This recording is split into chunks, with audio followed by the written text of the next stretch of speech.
Bienvenidos a Trono de Dios Maranatá. Continuamos con este trabajo para desenmascarar toda esta falsa historia que es la leyenda negra que tanto mal ha hecho y que tantas mentes y conciencias han engañado a lo largo de estos últimos siglos. A tantas personas de tantas naciones y de tantas lenguas. Vamos a adentrarnos y a profundizar en qué es la leyenda negra. ¿Qué es la leyenda negra? Los españoles no son nuestros enemigos, decía Oliver Cromwell, accidentalmente. No son enemigos accidentales, lo son providencialmente.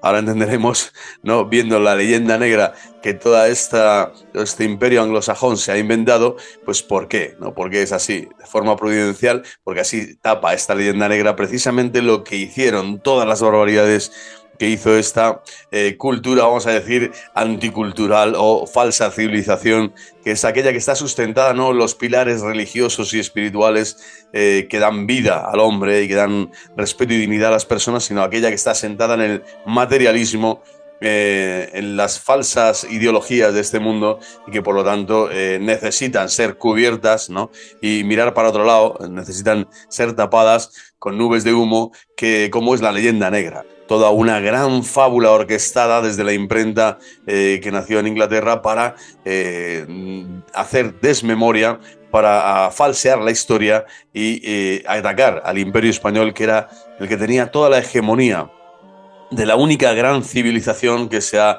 propagado por el mundo entero, especialmente en los años desde el descubrimiento de América, la civilización cristiana, católica.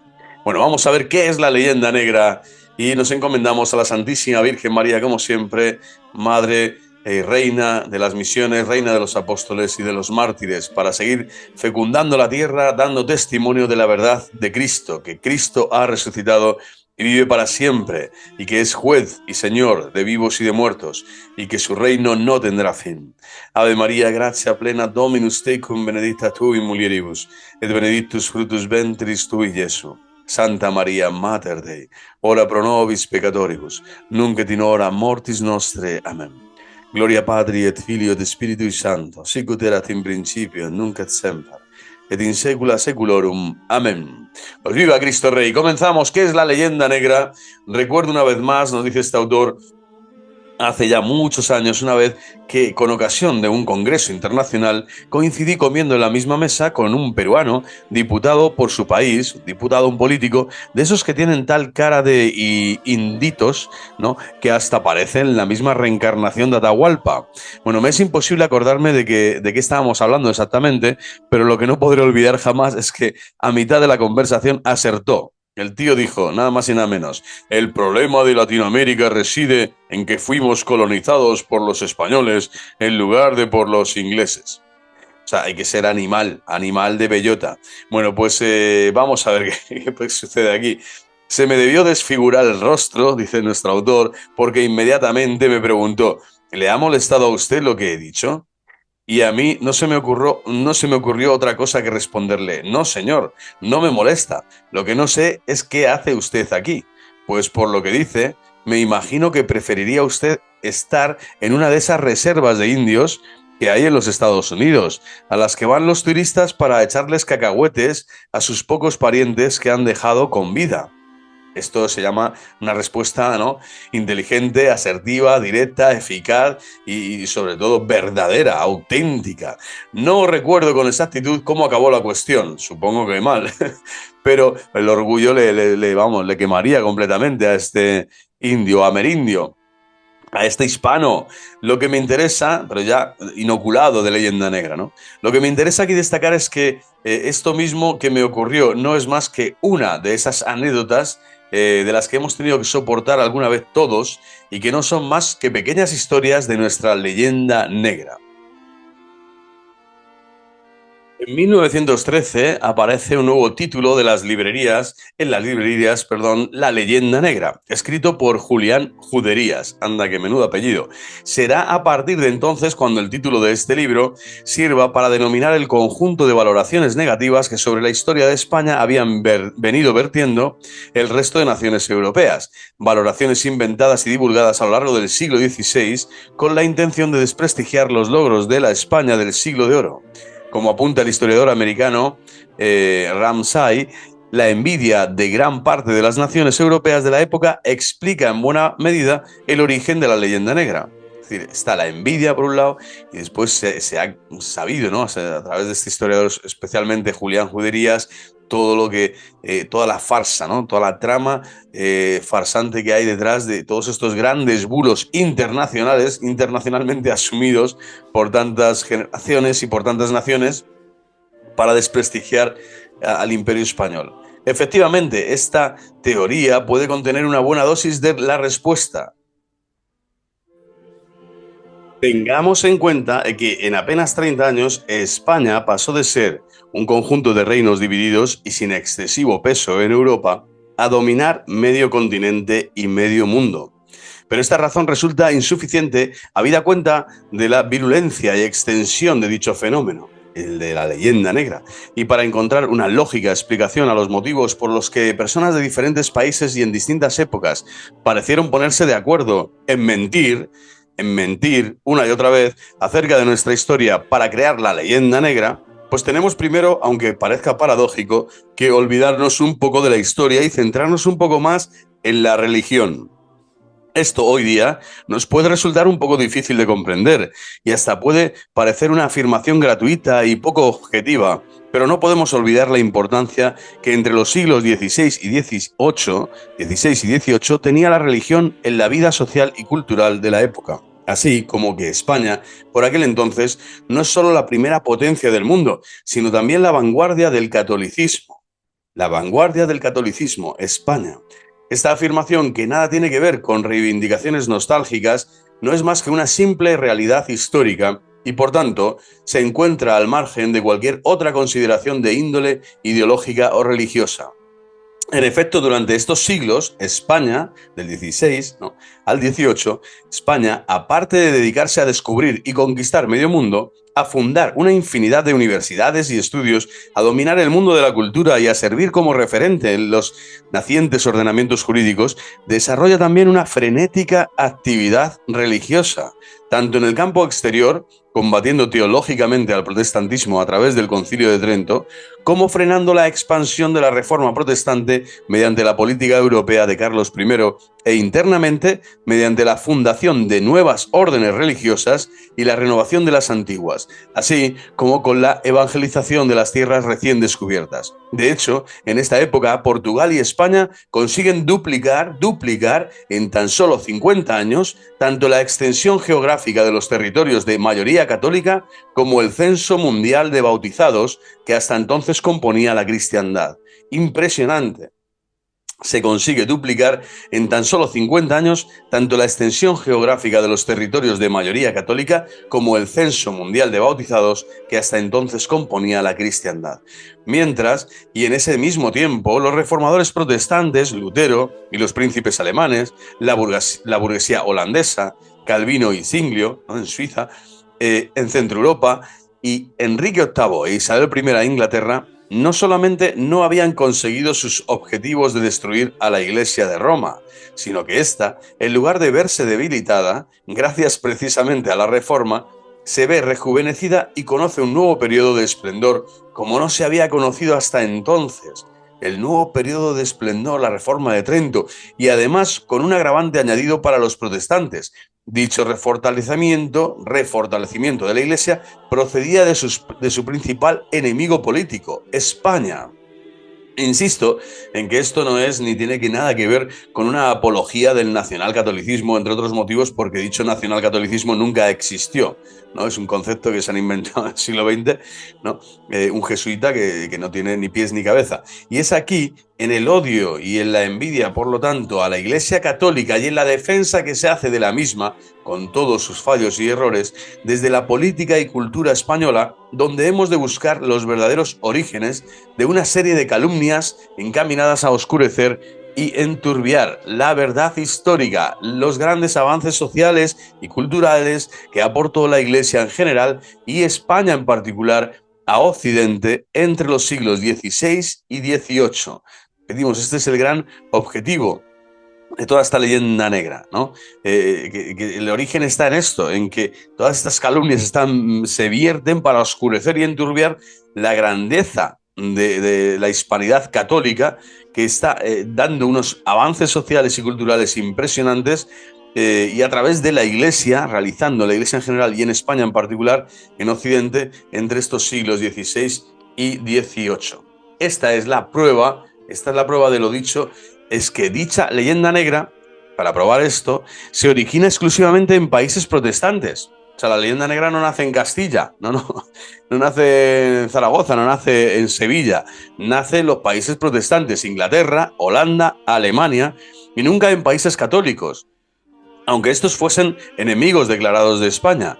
Es el caso, por ejemplo, de Francia, enemiga mortal de España durante todo el siglo XVI, en la lucha por el dominio de Europa, o el caso de Portugal, competidora también durante ese tiempo por los grandes, ¿no?, las grandes áreas de influencia en la carrera de los descubrimientos.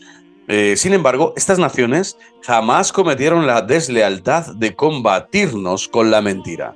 Jamás hubo leyenda negra por parte ni de Francia ni de Portugal. No será hasta en la Francia de Voltaire, ahí sí, inicia toda esa falsa ilustración, ese renacimiento de las ideas completamente contrario a la propia razón, esa diosa que se entroniza sin la fe y sin la ley natural, y que al final lo que haces es un cartesianismo puro y duro, un positivismo y un iluminismo completamente falsario, ¿no?, y retrógrado, que embota al hombre el corazón y hace perderle la grandeza, la fe, el Espíritu Santo de Dios. Bueno, esta falsedad en Francia inicia con Voltaire, ya en la época, estamos hablando de la Revolución Francesa, y su masonería ilustrada, que era la garante de esos falsos principios, ¿no?, constituyentes, o de esa ingeniería social de ese momento, ¿no?, para atacar precisamente a la Iglesia, que son enemigos declarados de la Iglesia y siempre lo han demostrado. Donde empezamos a encontrar también, por tanto, referencias a la leyenda negra española, pero hasta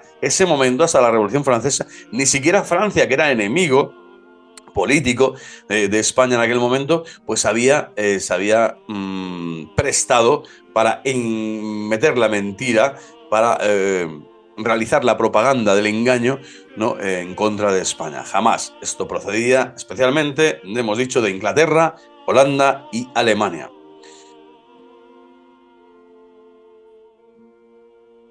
Entonces, este se había visto circunscrita al mundo anglosajón y protestante, pero es a la Ilustración a quien debemos otorgarle el honor de su difusión masiva. La Ilustración, este proceso revolucionario falso de la razón. La razón, sin razones, ¿no? Estos son los que nos trajeron la leyenda negra a casa. Ahí sí, ¿no?, en el enciclopedismo, ¿no?, y Voltaire, y Rousseau, y Lametrie, y Diderot, y todos sus exponentes máximos, ¿no?, al final inocularon toda esta falsedad que venía del mundo anglosajón, del mundo protestante. Y estos prejuicios religiosos y estas viejas mentiras, ¿no?, pues lo atribuyen, lo adoptan como una salmodia, ¿no?, completa en su pretaporte, en su presentación cultural, ¿no? Se ha convertido en todo un símbolo dentro de la revolución de la Ilustración, pues la leyenda negra, ¿no?, como parte de su identidad, ¿no? Renegar, por lo tanto, de la propia identidad, con tal de que falsear la identidad de la propia Francia, con tal de denigrar, ¿no?, a España, ¿no?, y hacer que esta leyenda negra pues se extienda. Esto es lo que hicieron estos grandes traidores a la propia Francia, ¿no?, y a la verdad hispana y a la verdad católica en aquel momento de la historia. Para estudiar la extraordinaria difusión y la anacrónica pervivencia de la leyenda negra, hemos de tener también en cuenta dos aspectos técnicos de vital importancia que han jugado en nuestra contra. El primero de ellos es la obsesiva manía que tenían nuestros antepasados por escribirlo todo. Éramos unos puros escribanos.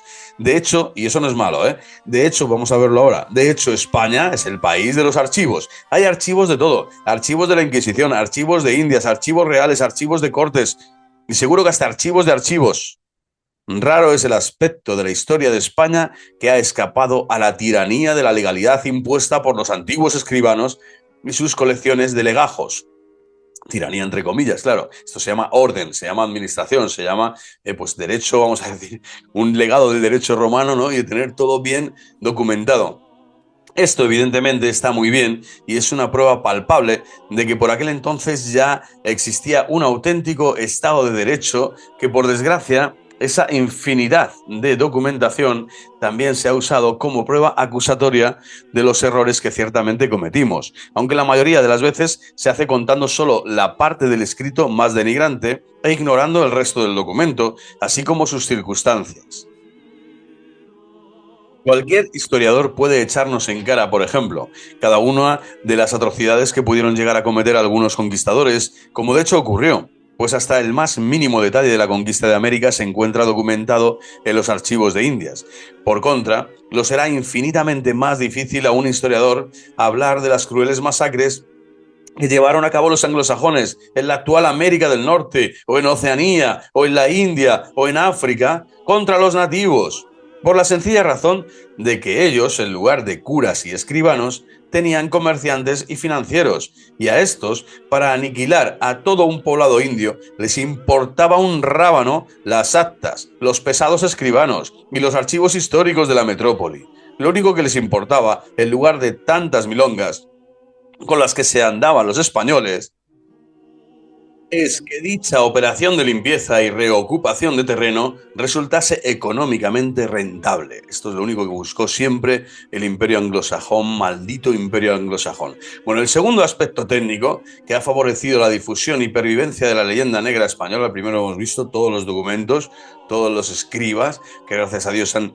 computado la historia veraz de todo lo que ha sucedido, incluyendo los errores. Esto pasa también en los santos evangelios, ¿no? Donde se muestran también los errores de los apóstoles, ¿no? Errores entre comillas, es decir, es aprendizaje necesario, ¿no? Que da la propia historia, y a veces sí, en este caso de descubrimiento, errores que han sucedido. Bueno, pues este es el primer aspecto técnico, y el segundo, que ha favorecido la difusión y pervivencia de la leyenda negra española, incluso entre nosotros mismos, lo describe a la perfección casi poética el genial Antonio Machado en una carta dirigida a su amigo Maeztu. Ramiro de Maeztu dice: lo que juzgó difícil, querido Maeztu, es que se despierte en España una corriente de orgullo españolista parecida al patriotismo de los franceses y de otros pueblos, porque lo específicamente español es la modestia. Y es que el español, y específicamente el castellano, tiene el orgullo modesto. Quiero decir, el orgullo profundo, basado siempre en lo esencial humano, que no puede ser español, ni francés, ni teutón. Está hablando de una fe abigarrada ahí, completamente identitaria en lo profundo del ser hispano, ¿no? Esta es la fe cristiana católica. En efecto, hasta aquí la cita de Antonio Machado a su amigo Maeztu. En efecto, esta segunda circunstancia, que ha ayudado notablemente a la difusión de la leyenda negra española, forma parte de nuestra tradicional ausencia de espíritu nacionalista o patriótico. Y es que es verdad, no tenemos tenemos una ausencia bastante fuerte comparada con otros países de Europa de este espíritu patriótico. Y no empieza a hacer acto de presencia, ¿no? Que no empieza a hacer acto de presencia, este espíritu nacionalista o patriótico, hasta finales, o hasta principios, mejor dicho, disculpen, del siglo XIX. Hasta principios del siglo XIX, como reacción cultural a la invasión francesa, ¿no? Aparecen los carlistas, etcétera, ¿no? Todos movimientos para hacer la contra a toda esta invasión francesa real, ¿no? Que está usurpando el territorio, que es una nueva reconquista a la que están llamado el hispano, porque está viendo que el agresor, el extranjero, el nuevo bárbaro francés es el que viene a quitarte tus tierras, ¿no?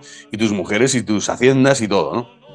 En este sentido, la España del siglo de oro se ve influenciada con más fuerza por el principio católico del universalismo. Esta es la gran verdad. La España del siglo de oro, repetimos, se ve influenciada con más fuerza por el principio católico del universalismo que por el orgullo de lo específicamente español.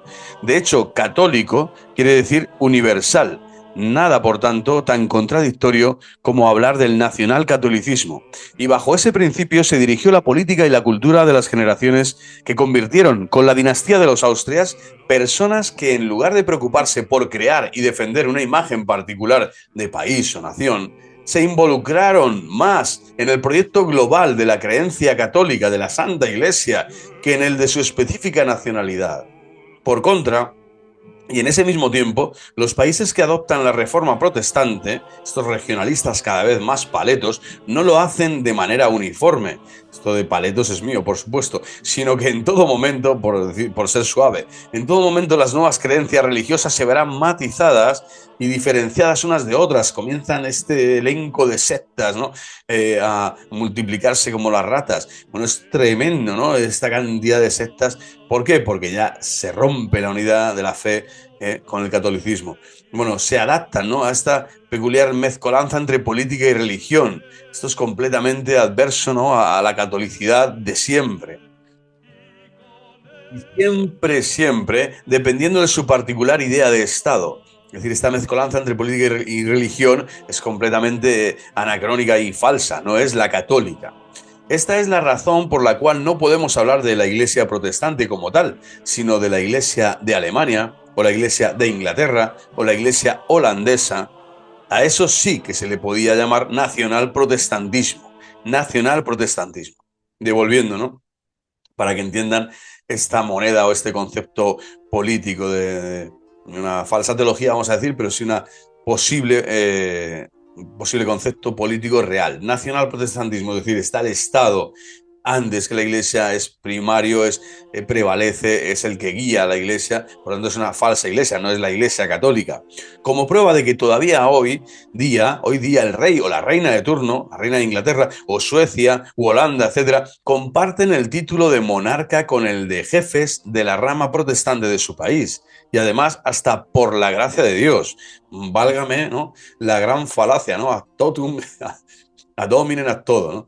Esto es una grandísima, pues eso, es la herejía de la historia, ¿no? Es una herejía de la historia, cómo los hombres han pretendido no, dejar de pertenecer a la iglesia para apropiarse de una falsa, ¿no? De una ramera, que ya no es la iglesia. Bueno, pues esto lo hacen y además tomando el nombre de Dios en vano, por la gracia de Dios, dicen, ¿no? Estos hijos bastardos, ¿no? De la iglesia por el bautismo, pero que se han separado radicalmente de los principios que inspiran al catolicismo y que sostienen a la Santa Madre Iglesia y que hacen de la Iglesia de Cristo el cuerpo místico de Cristo, que es el que aúna, el que llama, el que invita a la conversión a todas las naciones y el que nos hace uno en Cristo, en esa comunión con Pedro y los apóstoles. Bueno, ellos se separaron de la Iglesia católica y no fue por la gracia de Dios, sino por la insidia diabólica y la acción del demonio, sin duda alguna. Y de ahí viene el cisma y viene la apostasía y la herejía de cualquier tipo e índole.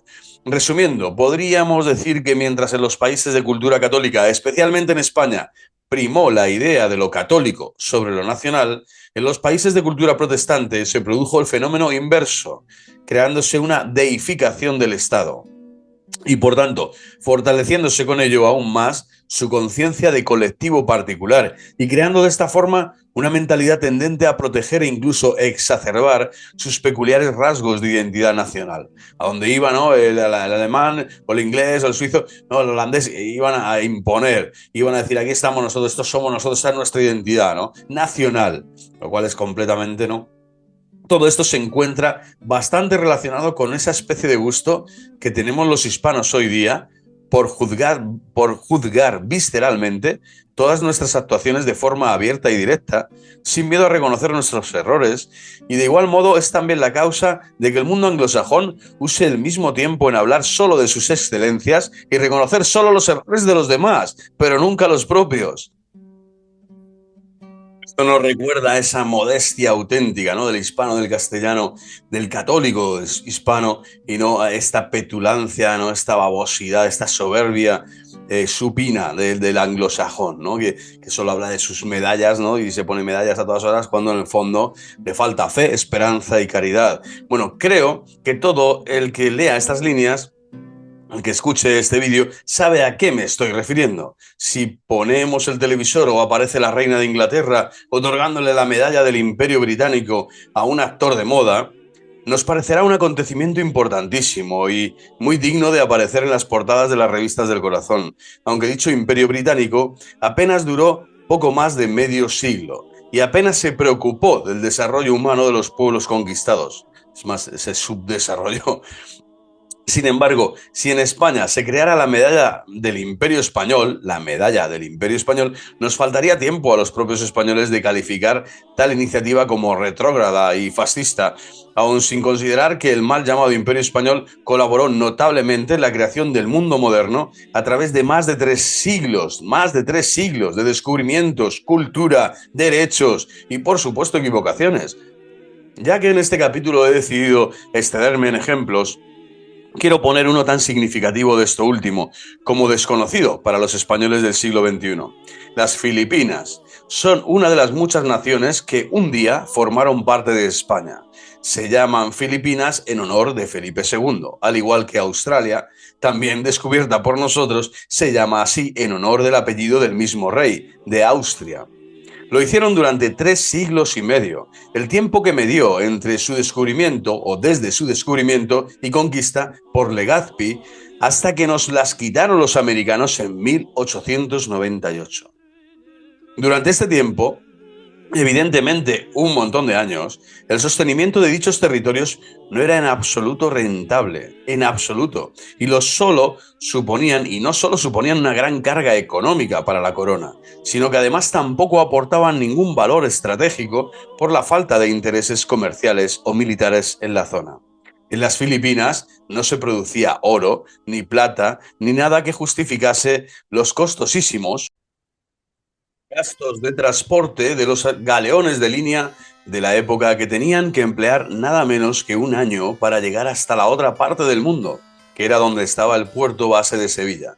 Pues bien, durante todo ese tiempo, la corona no dudó en mantener tan onerosa, gravosa presencia en la otra esquina del mundo, persuadida de que en ello consistía la obligación que le confería el título de monarquía católica. Impresionante.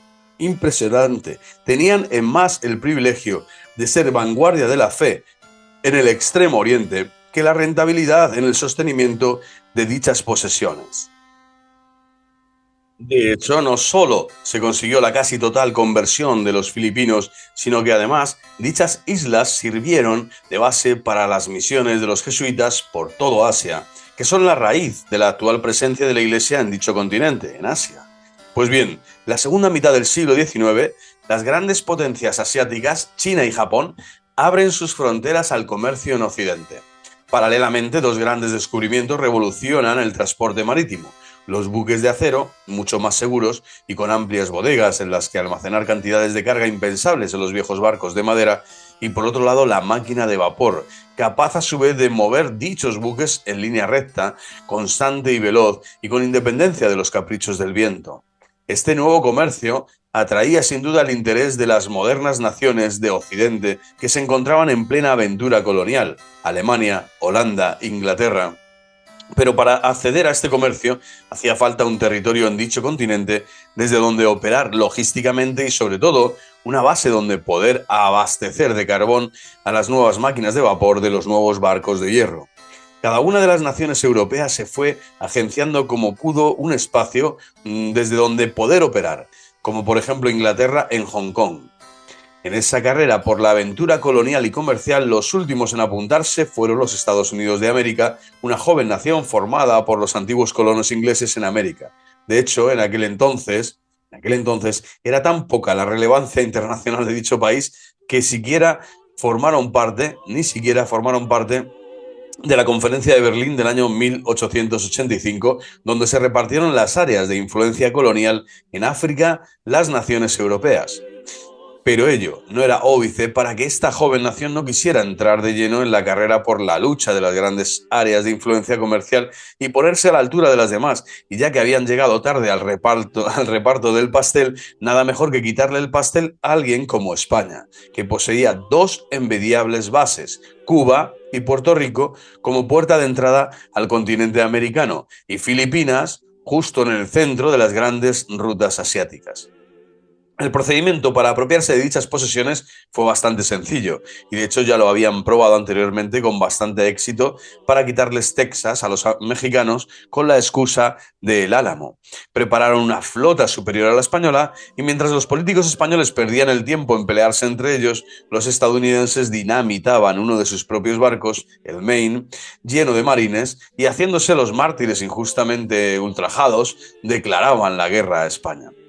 Como todo el mundo sabe, en el desastre del 98 perdimos Filipinas, pero lo que me interesa verdaderamente recalcar es lo que hicieron después y que bautizaron como Programa de Inmersión Cultural. Aquí viene lo importante, es impresionante esto.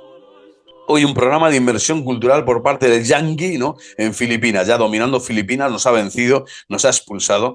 Bajo esta dominación se escondía todo un programa docente, este programa de inmersión cultural, que era esto, integrado por un auténtico ejército de profesores, cuyo principal objetivo era reeducar a los antiguos súbditos españoles filipinos y convencerlos de que los Estados Unidos no los habían invadido, no los habían invadido, sino que los habían liberado de la opresora presencia española. Bueno, aquí está de lleno, como diríamos, el gran prólogo con el que se presentan estos desgraciados es la propia leyenda negra, ¿no? Como que habían sido oprimidos hasta ese momento durante más de 3 siglos, ¿no? Por la presencia española. Para ello, elaboraron un intensivo programa de estudios basado fundamentalmente en 3 aspectos. Históricamente, en la leyenda negra, lingüísticamente, en la supresión del castellano y la imposición del inglés, que es obvia, y religiosamente, aquí viene el tema, en intentar anular el catolicismo, haciéndoles la vida imposible, ¿no?, a los colegios católicos y favoreciendo la implantación de sectas protestantes americanas. Bueno, consiguieron todos sus objetivos menos erradicar el catolicismo. Impresionante, impresionante este dato. Entre otros motivos porque los españoles se preocuparon más de enseñarles el catecismo que de inculcarles conciencia de españoles. Y aquí viene la clave. Esta es la gran clave, es la gran gesta del Imperio Español y de la catolicidad por la que lucharon todos aquellos hombres durante tantas generaciones, ¿no?, aportando el tesoro más rico, más precioso de nuestra identidad nacional, de nuestra patria, que es la fe católica, que es lo que da identidad a la propia patria española. Bueno, enseñándoles el catecismo, esto es a lo que se dedicaron en Filipinas durante tantos siglos, ¿no?, tantos tiempos, que ni siquiera este programa de inversión cultural, con todo su ajetreo, toda su financiación, sus profesorados, sus leyes inicuas, su presión social, pudieron acabar con la fe católica. Impresionante. No pasaron más de 50 años hasta de que los americanos dejasen las Filipinas a su suerte con la excusa de que les daban la libertad. Mira, la realidad era que el colonialismo ya se había pasado de moda y que los nuevos buques ya tenían motores de gasoil que no precisaban continuamente de repostar carbón.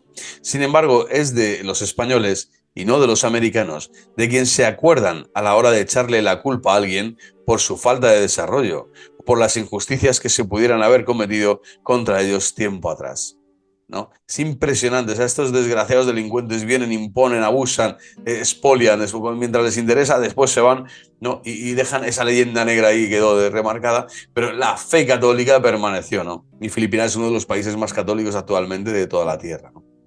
Impresionante. Bueno, leyendas negras las hay de todas las clases. Las hay que son simplemente mentiras. Otras son mentiras bajo la forma de verdad o verdades a medias.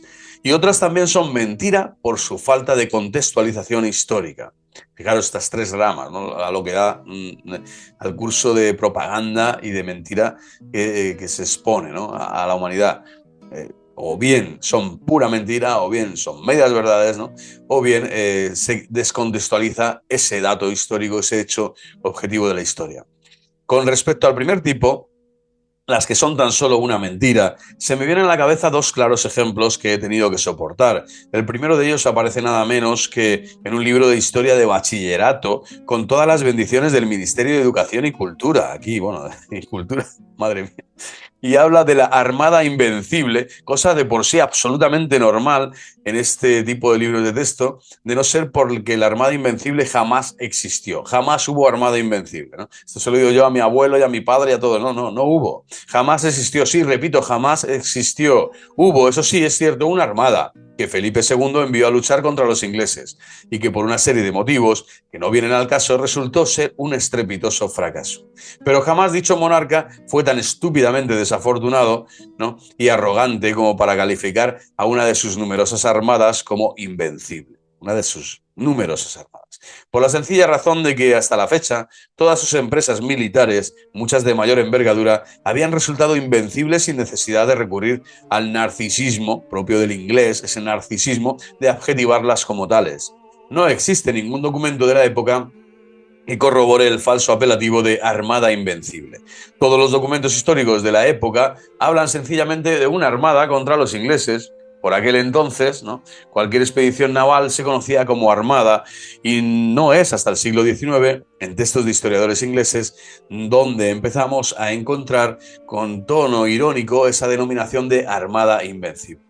El segundo ejemplo de mentira falada, mentira flagrante y clara, el segundo es todavía más mezquino. Y me lo tuve que tragar, dice el autor, nada menos que en un programa de un canal de televisión español en Telecinco, oh, madre mía qué cadena, para más señas, en el cual se dedican a comentar noticias de actualidad, pero desactualizada siempre con la historia y con la verdad, claro, desde una perspectiva culta y progresista, ¿no? Entre comillas, la noticia en cuestión hacía referencia a un sacerdote de Huelva que había sido apartado de su ministerio por declararse públicamente homosexual y practicante. Ni que decir tiene que el programa aprovechaba el injusto despido del ejemplar sacerdote para recordar el histórico atraso de la Iglesia española, así como para recordar otros sonados errores como la tortura de Galileo, dicen, o la quema de Miguel Servet. El programa, desde luego, no tenía el más mínimo desperdicio, pues hasta recreó en escena tanto la tortura como la quema, con una perfecta escenografía ambientada en el más puro medioevo. Aparecía en primer lugar el pobre de Galileo cargado de grilletes sobre una carreta desvencijada y tirada por un buey que se abría paso entre la turbamulta harapienta, ¿no? Estilo Braveheart, ¿no? Es sucia y greñosa que vociferaba como sedienta de sangre, ¿no? Atenta a que el reo llegase a lo alto del patíbulo, donde le esperaban un montón de clérigos a la antigua, con cara de buitres, deseando despedazarlo con la multitud de instrumentos de tortura que tenían preparados al efecto. Y en segundo lugar, repitiendo escenografía, aparece nuestro amigo Miguel Servet atado a una estaca enclavada en el centro del cadalso y sobre 2 metros de leña, a la que los mismos clérigos de antes están a punto de dar candela, con una cara iluminada por una sonrisa que les va de oreja a oreja, ¿no? Estos sádicos, ¿no?, enfermos. Envió una carta, ¿no? Y bueno, envié una carta, dice el autor, envié una carta a dicho canal de televisión. Evidentemente no se han dignado a responder, recordándoles simplemente que Galileo nunca fue torturado. Escuchen, Galileo nunca fue torturado, ni encadenado, ni encarcelado, ni nada por el estilo. Que quede claro. Y que si acaso fue juzgado por la Inquisición, lo fue en Roma, pero nunca en España. Y con respecto a Miguel Servet, les di la enhorabuena por la extraordinaria representación perfecta y cierta, con la salvedad de que no lo quemaron los católicos españoles, sino los protestantes, que eran ya calvinistas suizos, ¿no? Protestantes calvinistas suizos, sin nada que ver, ¿no?, con el español y católico. En otras ocasiones, en la gran mayoría de las ocasiones, la leyenda negra, pasamos a este segundo estrato, ¿no?, de posibles, una facción más de cómo la leyenda negra se presenta. En muchas ocasiones se presenta como no es una mera mentira en sí, como estas dos que acabamos de ejemplificar, sino más bien una verdad a medias, que partiendo de un hecho real, pero completamente desvirtuado en sus circunstancias o intenciones, consigue un doble objetivo. En primer lugar, facilitar la creencia en dicha leyenda, puesto que el hecho en sí es real. Y en segundo lugar, hace que sea más difícil demostrar la inocencia, por la misma razón de que el hecho no se puede negar, pues es real. Un claro ejemplo de leyenda negra basada en una verdad a medias que se me viene en estos momentos a la memoria es la relativa al Sacco di Roma. El Sacco di Roma, ¿no? Esta entrada, desastre de Roma. Bueno, este desvalijamiento, vamos a llamarlo, desastre, ¿no? A todo turista que haya visitado Roma, sobre todo si va acompañado del correspondiente guía versado en historietas, le habrán contado que dicha ciudad fue brutalmente saqueada por las tropas del emperador Carlos I, rey de España, y que hasta la misma vida del Papa estuvo en peligro. Evidentemente todo eso es cierto, pero también es cierto que en esos momentos Roma, aparte de ser sede de la Iglesia Católica, era también el centro del poder político y militar de los papas, poder que habitualmente era usado para garantizar la paz ante las continuas amenazas de invasión turca, pero desgraciadamente del que alguna vez se abusó, como fue el caso en el que el Papa Clemente VII mandó sus tropas contra el ejército del emperador, que se hallaba apostado en Milán. Claro, no. Papa, te equivocaste, ¿eh? Esto no es materia de doctrina ni materia moral, ¿no? Esto es un hecho contundente, una decisión de guerra injusta, en donde precisamente el imperio que está defendiendo la catolicidad vas y le atacas, ¿no? Hay que estar como las maracas. Bueno, pues este error del Papa Clemente VII es real. Como resulta evidente, Carlos I, por muy católico que fuese, envió sus huestes a Roma para responder al ataque de un hombre que, amparándose en su condición de papa, le había combatido no como tal, sino como aliado de Francia en la Santa Liga de Cognac. Entonces aquí está el problema. No puedes combatir, no te puedes aliar con el enemigo capital en ese momento del emperador Carlos V, ¿no? Carlos I y V de Alemania.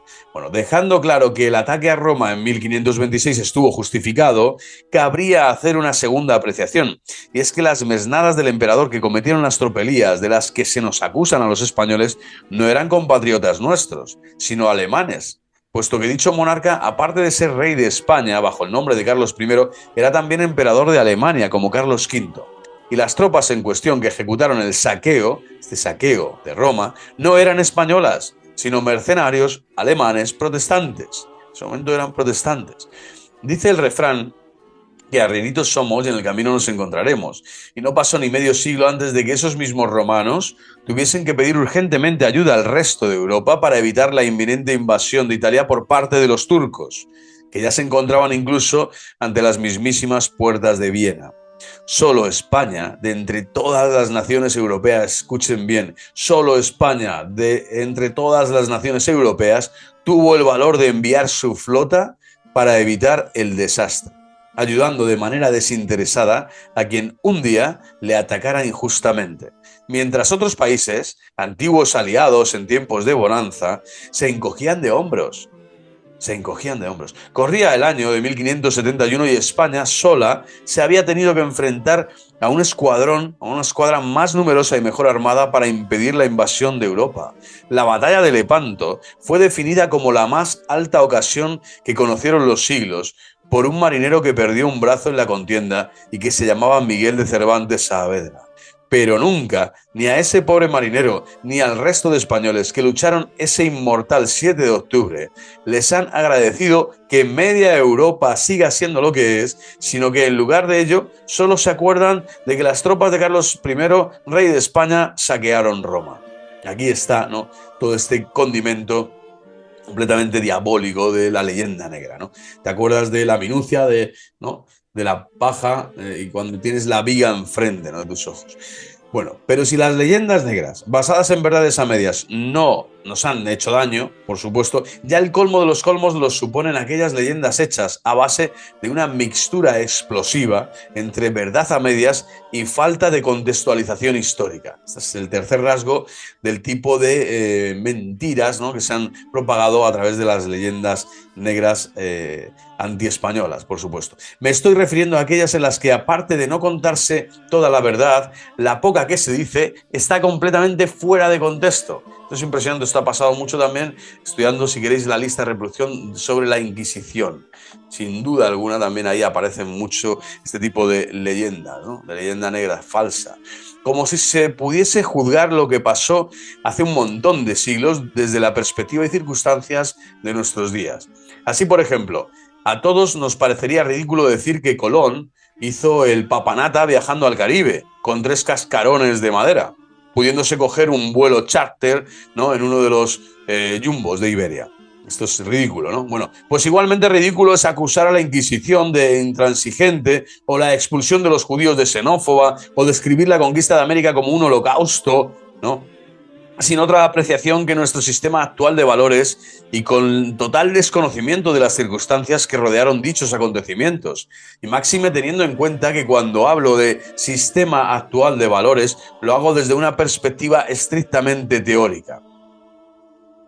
Pues desde las teorías de las que tanto nos gusta alardear en nuestros días de derechos y libertades, a lo que en verdad ha sido la práctica en los últimos 100 años, dista lo suficiente como para que debamos empezar a pensar un poco más en cómo ponerle solución a las grandes injusticias sociales y económicas que hay hoy día en nuestro mundo, en lugar de criticar tanto las salvajes que podían ser en la Edad Media, ¿no?